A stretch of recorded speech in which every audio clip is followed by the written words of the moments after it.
आप सभी स्टूडेंट से मेरा ताल्लुक़ है एज ए प्रोग्राम ऑफिसर यहाँ।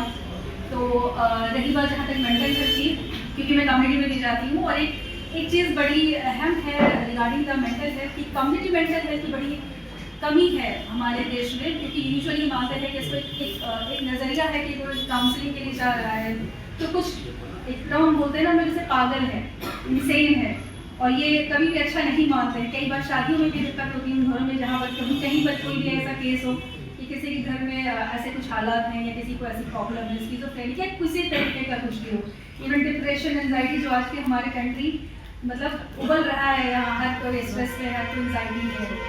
बट अगर एंजाइटी और स्ट्रेस की हम बात करेंगे तो एक बात आप लोग समझ लीजिए, एंजाइटी भी दो किस्म की होती है, एक होती है यू स्ट्रेस होता है और एक होता है डिस्ट्रेस, राइट? सभी को पता है बात, आई होप पता होगी बात, ठीक है? तो ये स्ट्रेस क्या होता है, वो पॉजिटिव है और वो ज़रूरी है बच्चों, it's very important because that motivates you. अगर वो भी नहीं होगा तो फिर आप भी कहीं नहीं होंगे। तो ये स्ट्रेस भी होना is very important at for positive stress, ठीक है? क्योंकि अगर मैं यहाँ बोलने आ रही हूँ, इतने अच्छे स्पीकर्स यहाँ बोल कर गए और particularly in this area of mental health, तो थोड़ा स्ट्रेस मेरे अंदर भी था कि मैं क्या बोलूँगी। सर से मैंने कहा कि सर आपने इतना अच्छा बोल दिया और सारी तकरीबन बातें बोली, तो मैं क्या बोलूँगी? तो it was a huge stress from my side, right? Distress तब होता है जब बार बार फीलिंग ऑफ स्ट्रेस आ रही है, बार बार परेशानी हो रही है, तो क्योंकि तब आप लोगों को देखो एक बात समझ लो, मतलब हेल्प लेना, मदद करना और अपने आप को समझना कहाँ पे पॉज करना है, कहाँ पर हमको अब जाकर हेल्प लेनी है, ये आप खुद को समझ सकते हो, ये बहुत ज़रूरी है समझना। एक चीज़ हो रही है आज के ज़माने में कि जैसे वेंटिलेशन बहुत इम्पॉर्टेंट है। आज मैं सलमान से रास्ते में बात भी कर रही थी कि क्या आजकल की जो हालात हो रहे हैं, सर्दी भी जैसे हो रहा, हर हफ्ते कहीं ना कहीं से खबर आती है किसी न किसी बच्चों की सुसाइड की, तो क्या क्या वजूहत हो रही है, इतना स्ट्रेस हो रहा है, इतना डिप्रेशन हो रहा है यंगस्टर्स के ऊपर। तो बहुत सारी बातों में एक बात ये निकल कर आई कि जो एक यहाँ के जो सीनियर जूनियर का एक बड़ा खूबसूरत सा एक लगाव हुआ करता था।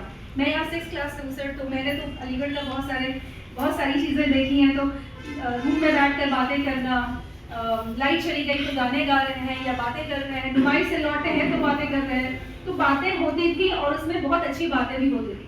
मतलब चाय पे सचमुच की चर्चा होती थी, चाय पे बेफिक्री भी होती थी और चर्चा भी होती थी। तो आप लोग को ये दोनों इम्पॉर्टेंट है, यानी कि बातें भी करना, गॉसिपिंग भी करना, but in a positive sense. So I would like to start my discussion with the saying that all of you are so genius. ये मेरा मानना है, बट स्टेटमेंट ये बहुत बड़े साइंटिस्ट का, शायद वर्ल्ड के सबसे नोन साइंटिस्ट का है। किसका कहना है? कौन हो सकता है? नोन साइंटिस्ट, मोस्ट इंटेलिजेंट,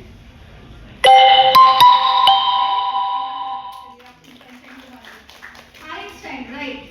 सो आइंस्टाइन ने कहा था, all of you are so genius but you can not ask for a fish to climb a tree. एक आप मछली से नहीं सोच सकते कि वो ट्री पर चढ़ सकती है ना? अगर वो हम उससे ये एक्सपेक्ट करेंगे तो हम उसको क्या मानेंगे? नहीं चढ़ पाएंगे, तो हम उसको जिंदगी में बोलेंगे बड़ी स्टूपिड है। और मछली खुद में सोचने लगेगी मैं नहीं चढ़ पाई और मैं क्या हूँ? स्टूपिड है। बट मछली तो नहीं है स्टूपिड है, क्योंकि उसको गलत काम करने को सोचा, मतलब उसे एक्सपेक्टेशन रखी जा रही थी। जो climb a tree, fish can not do this, nature doesn't allow it. So in a sense fish in itself is very genius in swimming. Fish अपनी जगह पे बहुत इंटेलिजेंट है, बट वो किसी और जगह पे वो इतनी इंटेलिजेंट नहीं है, उसको क्या मानेंगे? Stupid. So, my dear, all of you are so intelligent in your own respective field.